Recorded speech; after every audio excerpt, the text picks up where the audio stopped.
Subscribe to our YouTube channel and press the bell icon to get the latest updates. Hi friends, welcome to my video column, and today we are going to talk about January 19th, which is also one of the blackest days of recent Indian history. January 19 is remembered as Visthapana Divas by a large number of Hindu organizations also, because that is the day when thousands of Kashmiri Pandits had to flee the valley, that is Srinagar, after they were threatened by mobs to either convert to Islam and join the separatist movement in Jammu and Kashmir at that time, or they should leave their homes. And then later on, thousands of homes were burnt. The movable properties which were left there, they were looted, and around 1.6 to 1.7 lakh Kashmiri Pandits, they had migrated from valley itself between you can say January to March 1990. So almost more than 90% of them had moved out as they faced a threat from terrorists and separatists. So now after Article 370 was amended in August 5, 2019, so there was a hope that they will be able to go back immediately. But now it's been almost 2 years, so we are going to take a look at the emerging situation there, and how strong is the possibility of these migrants or the Kashmiri Pandits who have been living in exile in their own country. So how much is the possibility of them going back? So I spoke to a large number of government officials, politicians, and other people who are associated with this process of you can say transformation of Jammu and Kashmir, which has been going on under Modi government. So one key conclusion is that yes, the issue of return of Kashmiri Pandits is very high on the government's agenda, but it is going to take some time because a conducive atmosphere has to be prepared.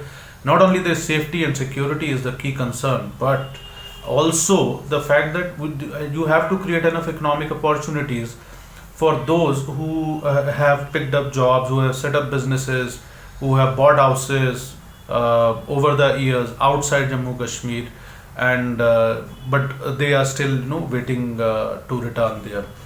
Of course, amendment of Article 70, then subsequent removal of Section 35A, and the way this government has started the political process. We recently saw the District Development Council elections happened earlier, Panchayat elections happened.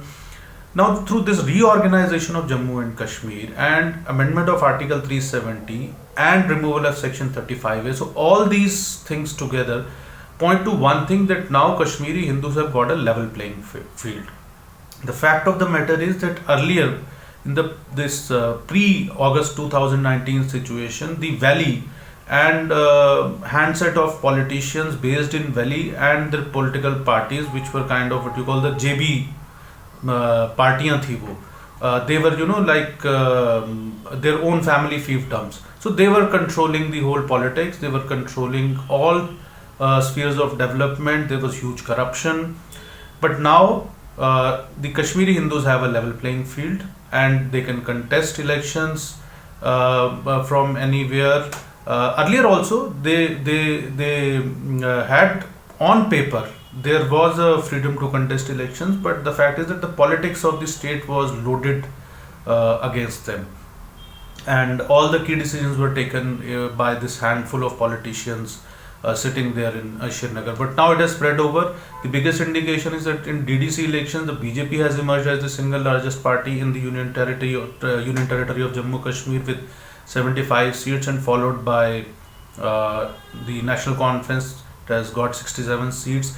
PDP is marginalized, Congress is on downhill, and 50 independent candidates have also won, which is a positive indication. And so this is how the politics of the state has been shaping up, and it shows that now the Kashmiri Hindus have an equal stake, and they can represent different you can say bodies.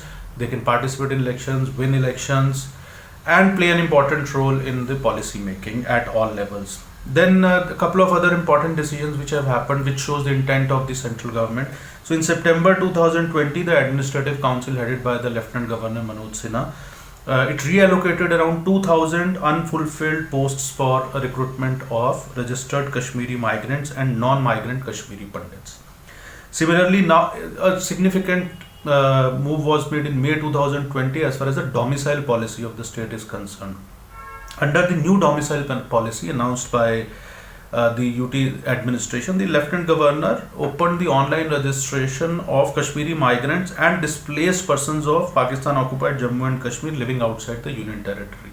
Interestingly, any Kashmiri Pandit and displaced person who might have left Kashmir in 1944 before independence and had any proof of owning or possessing immovable property in any part of Jammu and Kashmir on or after 1944 was announced to be entitled to domicile of the Union Territory. Now, when you become domicile of the Union Territory, so you get to avail a lot of facilities.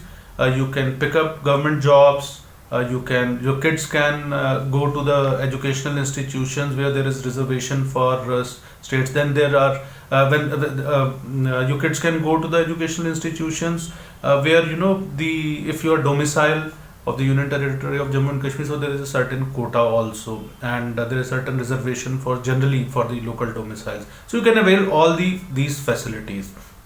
Earlier, because of this partisan domicile policy, the Kashmiri Hindus especially were suffering.